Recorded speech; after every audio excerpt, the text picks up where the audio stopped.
They supply your heart muscle with oxygen. The goal is to restore blood flow if a substance called plaque has significantly narrowed these vessels.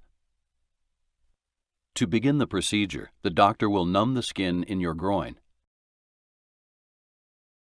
A needle will be placed through your skin and into the femoral artery. Next, a flexible guide wire will be passed through the needle into your artery. Then, the needle will be withdrawn. It will be exchanged for a small, flexible tube called a sheath. This permits access into your artery. You may feel pressure when the doctor inserts the sheath, but you will not feel it moving inside your artery. Next, the guide wire will be advanced up to your heart. A flexible tube, called a catheter, will be advanced over the wire to your coronary arteries. The progress of the procedure will be checked with an X-ray device called a fluoroscope. At this point, your doctor will remove the guide wire. Then, the doctor will move the tip of the catheter just inside the coronary artery to be examined. A special dye will be injected into the artery. This allows your doctor to view it better with the fluoroscope. The dye will make any blockages in the artery stand out.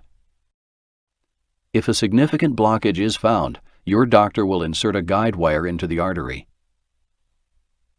A balloon on the tip of the catheter will be moved along the wire to the blockage. When the balloon inflates, it will expand the artery and improve the blood flow. You may feel some chest discomfort while this is happening. After this, your doctor will deflate and remove the balloon.